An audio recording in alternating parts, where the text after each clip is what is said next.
एक संत सुदामा जी की बड़ी सुंदर व्याख्या बता रहे थे। सुदामा, सु माने तो हो गया सुंदर, दाम माने होती है रस्सी। जिसके पास प्रभु को बांधने की सुंदर रस्सी है ना, वही सुदामा है। सबसे पहले मैं निवेदन कर दूं आप सभी को, आज भी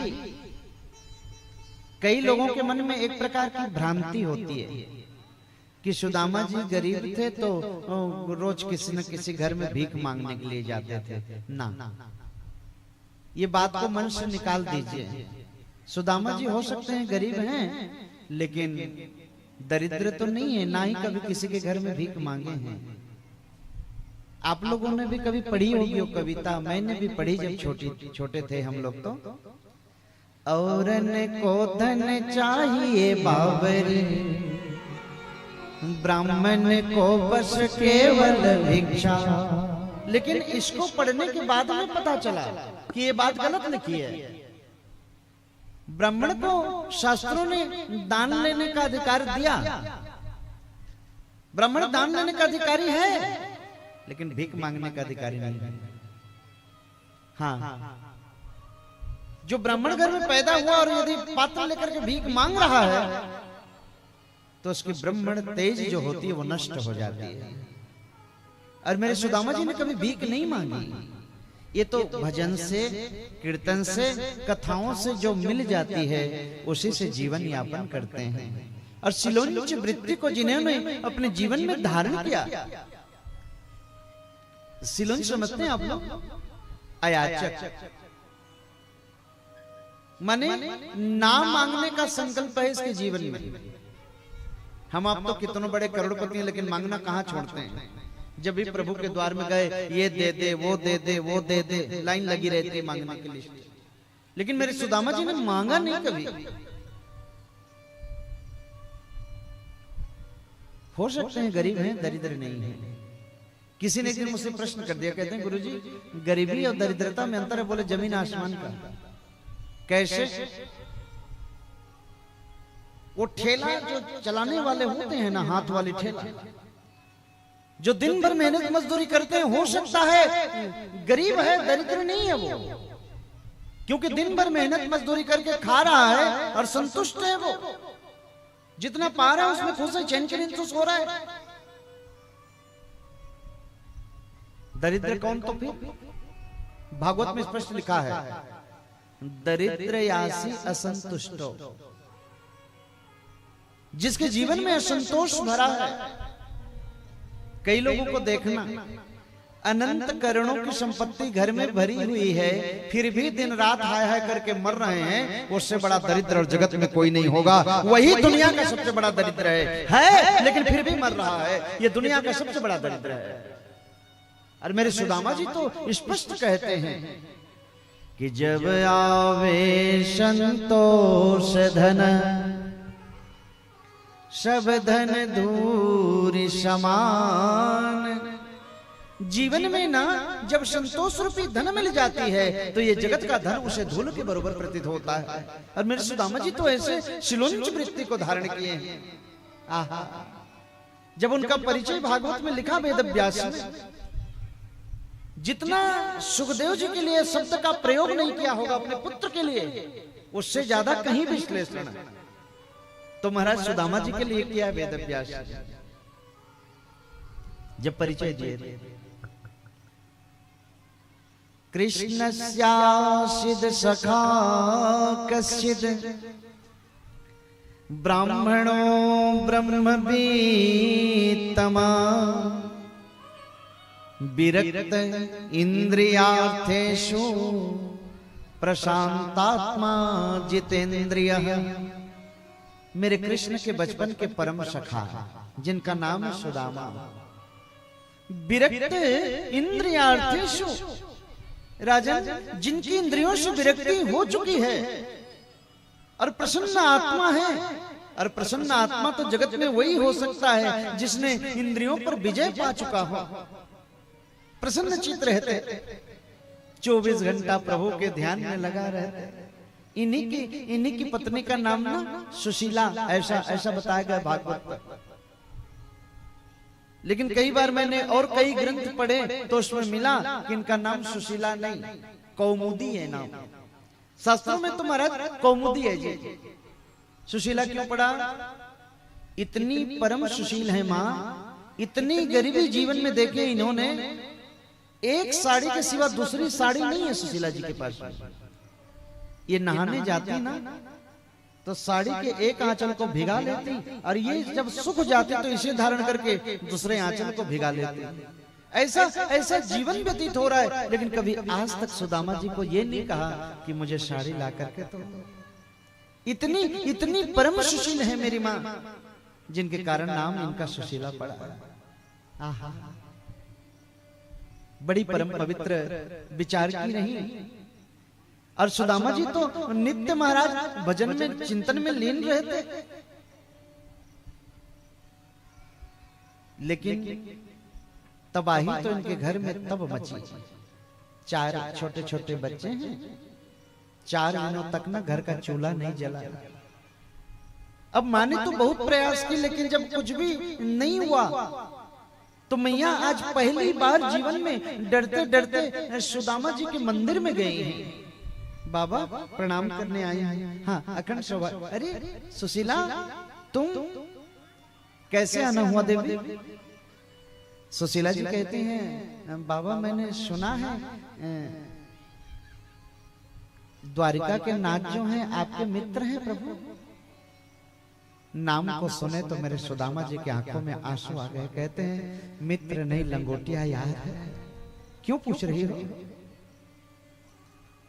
सुशीला जी कहती, इसलिए पूछ लिया बाबा, आपको कभी मिलने का मन नहीं करता? सुदामा जी कहते हैं, बहुत करता है सुशीला, और जब भी मुझे मिलने का मन करता है, नेत्रों को बंद करता हूं तो मन की आंखों से द्वारिकाधीश से मेरी मुलाकात होती है। कैसी बात याद दिलाई है। एक बात कहूं रे सुशीला, तुझ जैसी पत्नी भगवान सबको दे, जो भगवान की याद दिला देती। प्रभु मैं ये कह रही थी, आप मन की आंखों से मिल करके आ जाते हैं, मुझे क्या फायदा होता है? आप कभी तन से मिलने के लिए जाते तो उसका लाभ तो मुझे भी मिलता ना जी। एक चीज समझिएगा, पति यदि कोई पुण्य का कार्य कर रहा है, धर्म का कार्य कर रहा है, तो 50% पर तो पत्नी का अधिकार बन जाता है। इसीलिए तो पत्नियों को क्या कहा है? धर्म पत्नी, यानी धर्म की अधिकारिणी है वो। पति यदि सत्कर्म कर रहा है, धर्म का कार्य कर रहा है, दे चाहे ना दे, पत्नी को 50% मिलेगा। पत्नी तो धर्म का कार्य कर रही है, देगी तो पति को मिलेगा, लेकिन पति ना चाहे तो भी मिलेगा। धर्म के अधिकारी नहीं है वो। तो आप यदि तन से मिलने के लिए जाते तो उसका पुण्य का आधा लाभ तो मुझे भी मिल जाता ना। सुदामा जी कहते हैं, बात तो ठीक है, मिलने का तो मन मेरा भी होता है, लेकिन तुम तो जानती हो भली भांति 4 दिन का घर का चूल्हा नहीं जला है, बच्चे भूख के मारे तड़प रहे हैं। 4 छोटे छोटे बच्चे, दिन भर तो माँ से कुछ मिला नहीं। संध्या के समय माँ एक लोटे में जल लेकर के जा रही, कहती बेटा आज भर जलपान कर लो। लेकिन पुत्रों को जब जल दे रही थी, नेत्रों में अश्रु की धारा बह रही। मैं कैसी अभागी माँ हूं जो अपने बच्चों के लिए कुछ जुटा नहीं पाई। आज भर बेटा जल पी करके जीवन पर। दूसरे दिन भी जब कुछ नहीं मिली, सारे पुत्र माँ के पास आए, कहते हैं माँ बड़ी जोर की भूख लग रही है, कुछ हो तो दो ना माँ, कुछ हो तो दे दो माँ। बड़ा बेटा आया, कहते हैं माँ वो सबसे जो छोटा वाला है ना, आज मुझे ऐसा लग रहा है कि वो नहीं बचेगा। भूख के कारण शरीर व्याकुल बुखार से तप रहा है, मेरे हिस्से का भी कुछ मिले तो उसे जा करके जरूर देना। माँ ने दौड़ करके पुत्रों को गले से लगाया, मैं किसे दूं और किसे ना दूं, मेरे लिए तो पुत्र बराबर ही है। इतनी गरीबी, 4 दिनों तक घर का चूल्हा नहीं चला। सुदामा जी कहते हैं तुम्हें भली भांति पता है, और 4 स्थान शास्त्रों ने ऐसे निर्माण किए हैं जहां खाली हाथ नहीं जाना चाहिए। कहां कहां? गुरु के घर, मित्र के घर, बेटी के घर और भगवान के घर। ये चारों स्थान ना कभी खाली हाथ नहीं जाना चाहिए। तो मित्र के पास जाऊं तो क्या लेकर के जाऊं सुशीला? सुशीला जी कहते हैं स्वामी आप यदि जाने को तैयार हो जाए ना, मैं कुछ न कुछ व्यवस्था कर लूंगी। 4 ब्राह्मण घर में गई हैं, 4 मुट्ठी चावल मांग करके लाई, 4 प्रकार के चावल मिले, लेकिन उसे बांधने के लिए एक बिलस्त कपड़ा मैया को नहीं मिल रहा। बड़ी जीर्ण पुरानी धोती मिली है, उसी में चावल के दानों को रख रही है मैया, लेकिन चावल के दानों को डाले ना, नेत्रों में अश्रु की धारा चल चला गई। कहते हैं प्रभु मेरे पति जब जाएंगे आपसे मिलने और आपने कहीं पूछ लिया कैसे हो मित्र, एक ही बात कहेंगे मेरे समान सुखी और दुनिया में कोई नहीं है। कभी नहीं कहेंगे कि कितनी गरीबी इन मेरे चावल के दानों को देख करके आप समझ। और एक संदेश माँ ने मन ही मन भेजा। कहती है प्रभु मैंने सुना 1 मास 2 पाक में 2 एकादशी हो, मेरे घर गोपाल जो नित्य एकादशी हो। सुशीला जी कहते हैं कन्हैया मैंने सुना है कि महीने में 2 पक्ष होती हैं और दोनों पक्षों में एक एक एकादशी आती है जिस दिन जीव ना अन्न ग्रहण नहीं करता।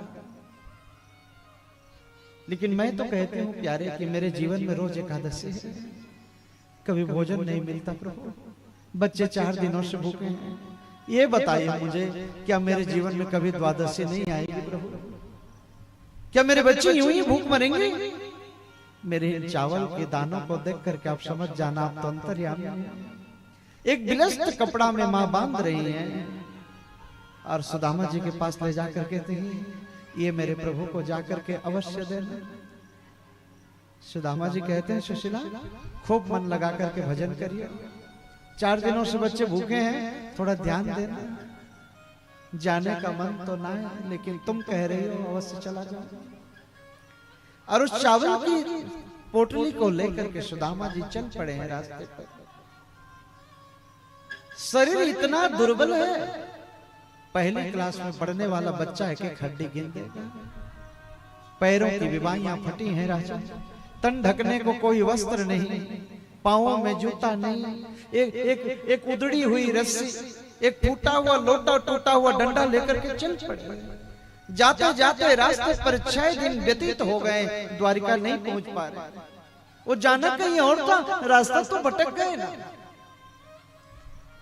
संध्या के समय भूख लगने लगी, तिलमिला उठे। सुदामा जी पुकार रहे हैं भूख लगती है प्यास लगती है, जिंदगी अब उदास लगती है, कैसे आऊं मैं तेरी द्वारिका, अब तो आस भी निराश लगती है। हे कन्हैया तेरे मिलने की चाहत में कहीं शरीर से प्राण ही ना निकल जाए प्यारे, इतने दूर में जाकर के बैठा, कैसे आऊं मैं तेरी द्वारिका। जाते जाते 6 दिन बीत गए हैं, एक विशाल नदी दिखी। हे प्रभु अब ये वृद्ध अवस्था, ये नदी से पार जाऊं तो जाऊं कैसे? ऐसे ऐसे विचार कर ही रहे थे, एक केवट आए, कहते हैं भैया कोई उस पार जाने वाला है? सुदामा जी कहते हैं वो केवट भैया हमें जाने। नाव लेकर के आए केवट। सुदामा जी चढ़ने को तैयार हो तो केवट ने इशारा के बोले बाबा नाव में चढ़ने से कुछ रुपया पैसा भी लगता है ना जी, कुछ है? सुदामा जी उतरने लगे, कहते हैं भैया क्षमा करिए हमारे पास देने के लिए फूटी कौड़ी नहीं है। केवट ने कहा नहीं बैठ जाइए बैठ जाइए, अब जैसे को ना मैं ऐसे ही पार लगा दिया करता हूं। नाव में जाकर के सुदामा जी बैठे, बीच मझधार पर पहुंची है नदी। केवट बार बार निहार रहे शरीर को। सुदामा जी कहते हैं भैया कहाँ देख रहे? बोले इतनी वृद्ध अवस्था कहाँ जा रहे हैं? इतना दुर्बल शरीर है, यही नहीं पूछ रहा हूं। सुदामा जी कहते हैं द्वारिकानाथ कृष्ण के नाम को सुने हो? केवट ने कहा हाँ हाँ सुना तो है। वही द्वारिका के नाथ जो कृष्ण है ना, मेरे परम मित्र हैं, मिलने जा रहा। केवट हंस पड़ा, बोले शायद मेरी गरीबी को देख करके हंसी आ गई होगी। कहाँ ये जगत का भिखमंगा और कहाँ वो द्वारिका के नाथ का ऐसी मित्रता है। लेकिन तुम का जानो केवट भैया मेरे श्याम सुंदर के स्वभाव को, मेरे कन्हैया ना अमीरी गरीबी ना है, वो तो मन की पवित्रता को देखा करे हैं लाल। केवट के आंखों में आंसू आ गए, दुनिया बदल गई लेकिन मेरा सुदामा नहीं बदला। मेरे पूज्य सरकार कहा करते हैं बेटा, वो जो पार लगाने के लिए केवट आए थे ना, वो केवट कोई और नहीं, मेरे द्वारिकाधीश कृष्ण ही केवट बन करके आया है। भक्ति के मार्ग पर जब जो चलता है ना, तो भगवान ही पार लगा दिया करते हैं। नदी के उस पार में उतरे हैं, कहते हैं लाला लाख बार गरज पड़े तो बुला भैया। हाथों की तकिया लगा करके सो रहे हैं, लेकिन प्रातः काल जगे तो प्रभु की ऐसी दिव्य लीला भई। बड़े शहर में अपने आप को पाया है, जो जा रहा है जय श्री कृष्ण की ध्वनि गूंज रही महाराज। लोगों से पूछा भैया ये कौन सी नगरी? बोले महाराज ये तो सुदामापुरी, ये वही सुदामापुरी, ये वही द्वारिकाधीश है जहां के राजा कृष्ण है। हाँ हाँ यहाँ के राजा कृष्णचंद्र हैं। पहली बार आए आप? बोले हाँ पहली बार। महलों का पता थोड़ा बता देते मेरे प्रभु का। बोले वो सबसे जो ऊंची शिखर दिख रही और जहां सबसे बड़ी ध्वजा लहरा रही, वो मेरे गोविंद का मुख्य द्वार है। आहा, सुदामा जी लाठी टेकते टेकते पहुंचे। दो द्वारपाल खड़े हैं जय और विजय, दोनों से जाकर के प्रार्थना क्या कहते हैं, भैया गोविंद को मिलने आया हूं, बचपन का परम लंगोटिया यार हूं, जाकर के आप थोड़ा संदेशा कह देते। जय विजय ने कहा प्रभु पहली बार आए? बोले हाँ जी। क्यों पूछ रहे? क्या है ना, मेरे गोविंद का द्वार ना आप जैसे ब्राह्मणों के लिए तो सदैव खुली रहती है। भगवान भोजन प्रसाद ग्रहण कर रहे हैं, थोड़ी देर आप यहाँ इंतजार करेंगे, हम तुरंत आपको मिलवा देंगे।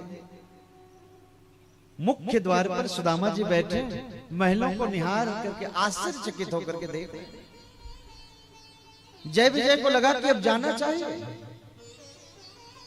तो दौड़ करके गए हैं मंदिर के भीतर जहां भगवान विराजमान हैं। और जैसे जय विजय पहुंचे हैं तो भगवान ने पूछा कैसे आगमन हुआ, कोई संदेशा है राज दरबार से?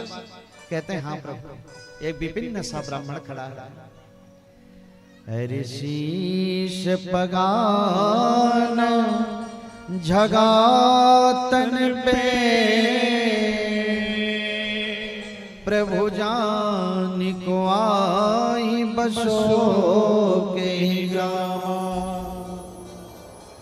धोती फटी शिलटी दुपटी और पायों पान की नहीं शामा। द्वार खड़ो दुज दुर्बल रहो चकिशो वसुधा अभिरामा। पूछत दीन दयाल को धाम बतावत आपनो नाम सुदामा। कहते हैं प्रभु एक विपिन सा ब्राह्मण दरवाजे पर खड़ा है, पैरों में रक्त बह रही है, पैरों की विवाइयां फटी हैं प्रभु, तन ढकने को कोई वस्त्र नहीं, एक उधड़ी हुई रस्सी, एक फूटा हुआ लोटा, टूटा हुआ डंडा, धोती तो 20 जगह से सिले हुए महाराज, लेकिन मस्तिष्क रेखा ऐसा लगता कोई बहुत बड़ा ब्रह्म ज्ञानी हो क्या। वो आपसे मिलने को कहता है प्रभु। बोले कौन है? द्वारपालों ने कहा उन्होंने अपना नाम सुदामा ऐसा कहा। भगवान सुने तो स्वर्ण शासन से दौड़ पड़े, एक दौड़ी पार, दो दौड़ी पार, 7 दौड़ी पार, मुख्य द्वार पर दौड़ रहे हैं मेरे परमात्मा, और जाकर के सुदामा को गले से लगा रहे हैं। अरे देख सुदामा की दीन दशा करुणा करके करुणा निधि रोए। सुदामा जी की दशा को देखे ना, मेरे परमात्मा फूट फूट करके रो रहे हैं। इतनी गरीबी तुम्हारे जीवन में आ गई और आज मेरी सुधि आई, तुम गले लगा करके स्वर्ण सिंहासन की ओर ले जा रहे हैं। जाकर के स्वर्ण सिंहासन पर बिठाया है। मैया रुक्मणी को जल लाने में देरी हो रही है। भगवान अपने चरणों के अस्त्र बिंदु से महाराज चरण धो रहे हैं। मैया जल लेकर के आई है, चरण प्रक्षालन कर रहे हैं। सुदामा जी कहते हैं लाला एक बात कहनी, मेरे चरण काहे धोए भैया?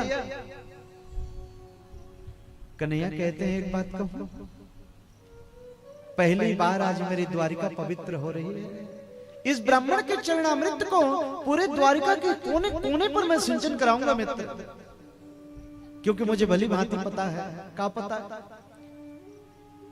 हरि विप्रदे प्रसादा धरणी धरो हम, अभिप्रदे प्रसादा कमला भरो हम।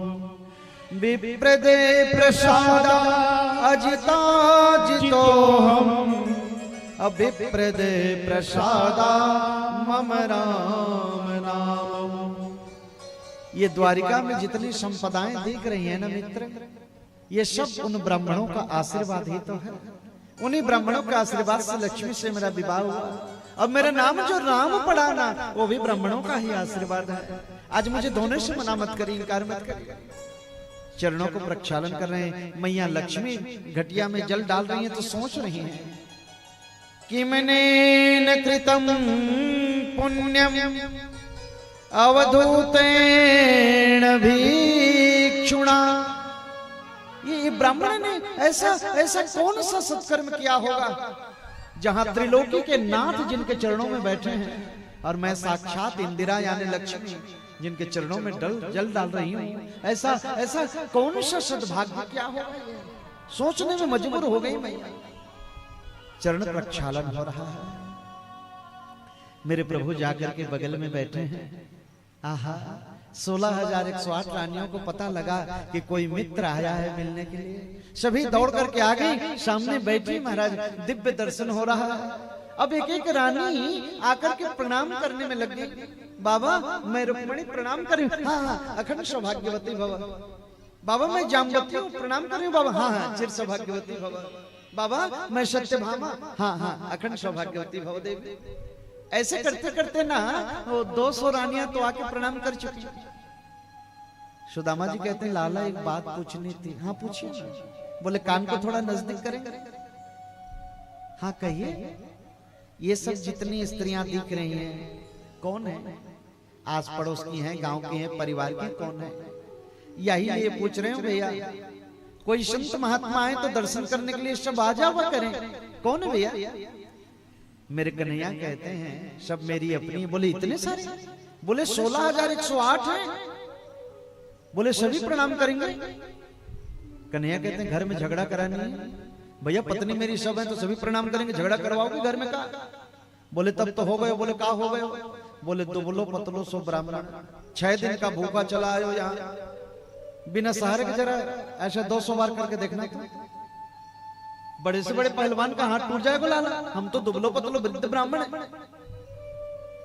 एक बात कहूं रे कन्हैया, जितनी आ रही है प्रणाम कर रही, आशीर्वाद तो ही लग रहा है ना लाला। मैं ये कह रहे थे कि सबके तरफ से यदि तुम ही आकर के एक बार प्रणाम कर लेते तो आशीर्वाद तुझे दे देते। आहा, मेरे कन्हैया सिंहासन से उठे हैं और जाकर के मेरे सुदामा जी के चरणों पर दंडवत प्रणाम कर रहे हैं। ये ब्राह्मण का तप है जीवन का, जो ईश्वर को भी कह सकता है आकर के मेरे चरणों में प्रणाम कर। ये तप है उस ब्राह्मण देवता का जो ईश्वर को भी प्रणाम करने को कह रहा है। भगवान ने आकर के चरणों पर दंडवत किया, विराजमान है कुर्सी पर।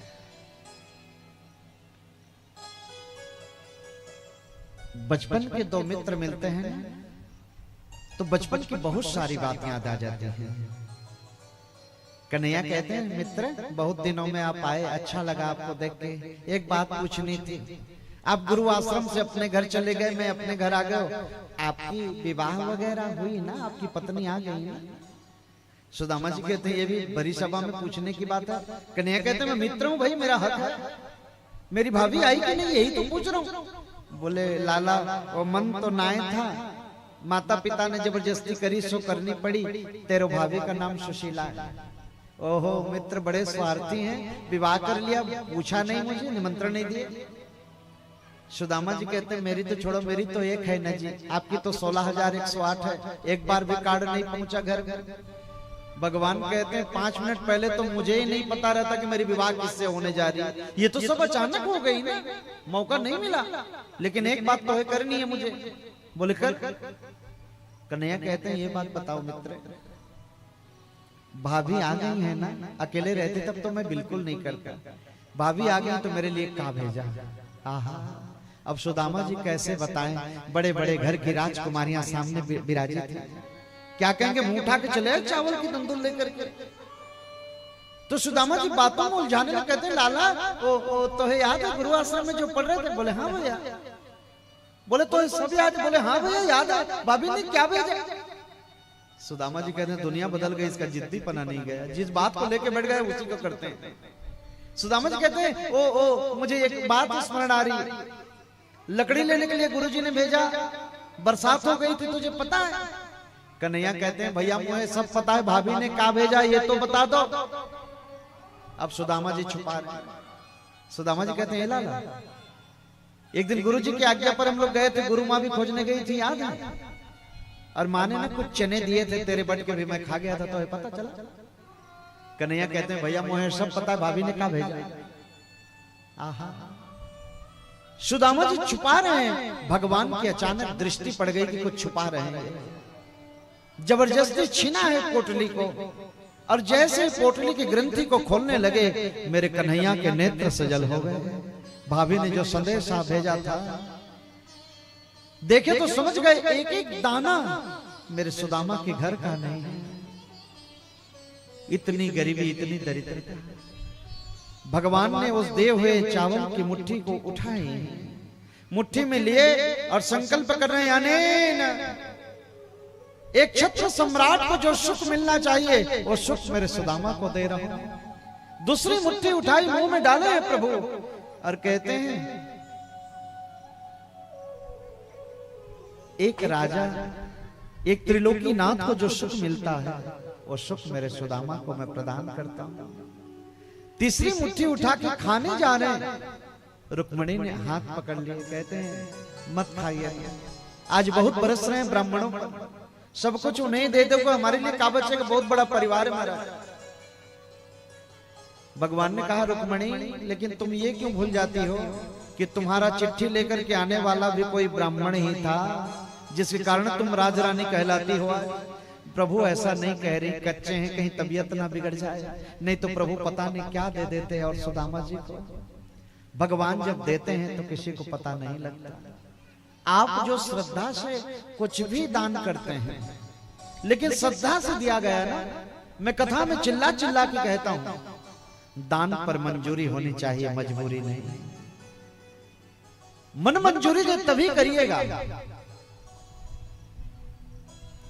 अब वो 2 मुट्ठी चावल के बदले भगवान ने क्या दिया ये तो कथा में श्रवण करेंगे।